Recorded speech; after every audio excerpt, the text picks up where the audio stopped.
Hello 8th graders. In this video lesson we're going to be taking a look at IXL assignment N2, where you can see my mouse right now. That's the coordinate plane cluster for the N2 assignment called Quadrants and Axes. So we'll click into that. Move my picture out of the way a little bit. And we'll pull up some notes for review as this is loading. So from assignment N1 we talked about locating the coordinates on a graph for a point. We use X and Y to tell us the location of any point on a graph. For assignment N2, I'm going to go ahead and show us here, putting a red box around the question. They're going to ask us, all of these questions are going to be focused on, this is related to coordinates on a graph. They want to know which quadrants these points are located in. And so before we dive into that lesson, I'm going to take a look at a quick visual here that I'm going to put over my screen. Make this a little larger.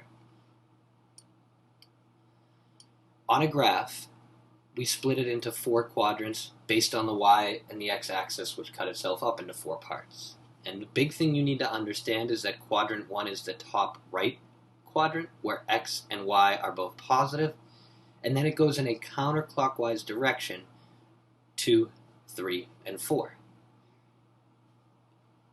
So if quadrant 1's in the top right, quadrant 2's in the top left, quadrant 3 and 4 are bottom left and then bottom right. That should help us very much for the beginning of this assignment. And we're going to come back to this visual as these questions get tougher. So this one says which quadrant is the point W located in? And quite simply, we'll draw an arrow to point W. That's down here in the bottom left quadrant. And I know the bottom left quadrant is quadrant 3. It goes 1, 2, 3, 4. So down here, I'm just going to be picking quadrant 3. And a lot of this assignment is just making sure you're familiar with the 4 quadrant numbers. So in the beginning, it's pretty straightforward. They might change it up. Now they'll say which point is located in quadrant 2. So if you let me go ahead and get rid of that arrow, they say which point is located in quadrant 2. And if I know ultimately that this is 1, and this is 2, and then this is 3, and this is 4, I'm just looking for which point is in quadrant 2 over here. Oh, that's point Y. So I'd just be picking Y is my correct answer if they ask which point is in quadrant 2.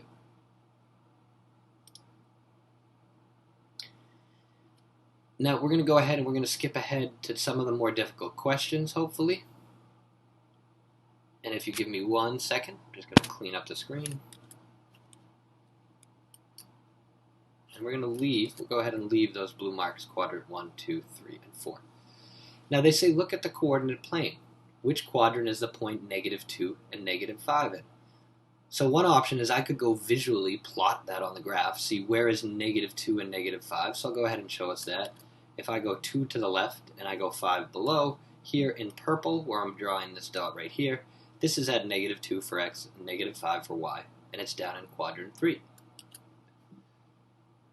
Or the other thing I could recognize is this. If x is negative, and if y is negative, if I'm left of the origin and down, right, a negative x means left, a negative y means down, it means I have to be in quadrant 3, the only one where x and y are both negative.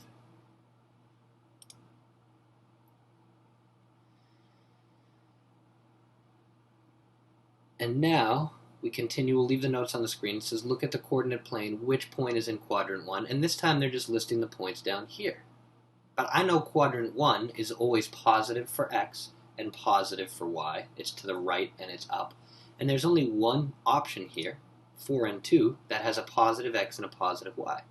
So if I visualize on this graph wherever I am in quadrant 1, I need positive x and positive y. Then it makes my life a little easier. I don't even have to go plot 4, 2 on the graph and figure out which quadrant it's located in. We're going to skip ahead again at this point, try to show you some of the more difficult ones. Now, as this becomes more challenging, you're going to have to visualize which quadrant would I be located in. So here's what I mean. This next question, if you give me a second to clean the screen, it says which point is in quadrant 2. And now it's tougher, they don't give us a graph, but the signs of the x and the y value become really important now. I'm going to pull the visual back. Here's quadrant 2 over here, it's the top left quadrant, and anything in quadrant 2 like this pink point needs to have a negative x value, because quadrant 2 is to the left, but a positive y value. So a way to think of this really, quadrant 2, I'm going to add a note on the screen. Quadrant 2 needs to have a negative x value and a positive y value. It's a requirement to be in quadrant 2. And the only one here with a negative x and a positive y is our friend negative 3 and positive 2. Here, both of these are negative. It would be down bottom left, quadrant 3. Here, both of them are positive. That'd be top right, quadrant 1. And the only one with a negative x and a positive y is this first one, negative 3 and 2. So that is the only point that could be in quadrant 2. We're going to take a look at the challenge zone, 1 or 2 examples from there. Let's even stop here before we get to the challenge zone. So now they're going to use greater than or less than symbols to ask us where these points are located. So here they say if x is greater than 0 and y is equal to 0, where will the point be located? And it's important to know, well, if the y value is 0, I didn't go up or down at all. If y is set exactly at 0, I'm somewhere on that x-axis. I never went up or down.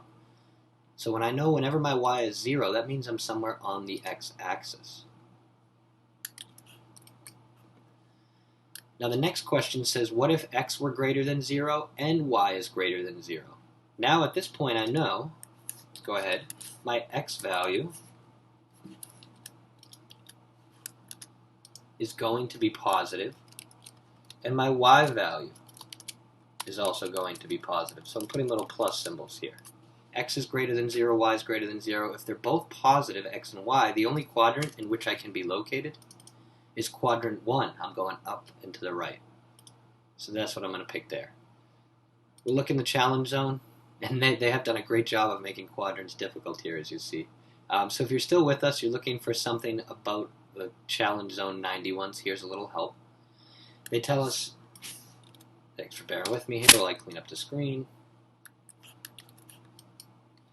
If the point x and y is on the x-axis, which of the following must be true?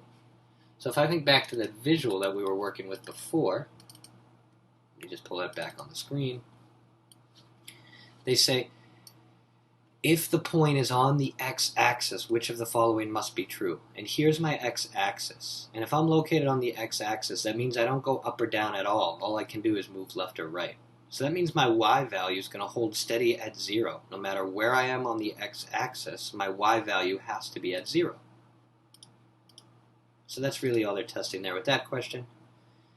And now they say if the point x and y is in quadrant 1, which must be true. And if we think back, we remember that ultimately quadrant 1 is positive for x and positive for y. Or in other words, x and y both need to be greater than 0. So now the quadrants are just asking you what kind of x and y, positive or negative, will we need for each quadrant. In this case, quadrant 1 needs a positive for x and a positive for y. That's why I'm picking the second box. Hope that was helpful. It does get a little tricky in N2 despite just being about the 4 quadrants. So if you're finding yourself stuck and you need any help, as always, you can feel free to send me an email, and my email address is now on the screen. That's ddoherty3@bostonpublicschools.org. Thanks for watching to the end of the video. Hope this was helpful.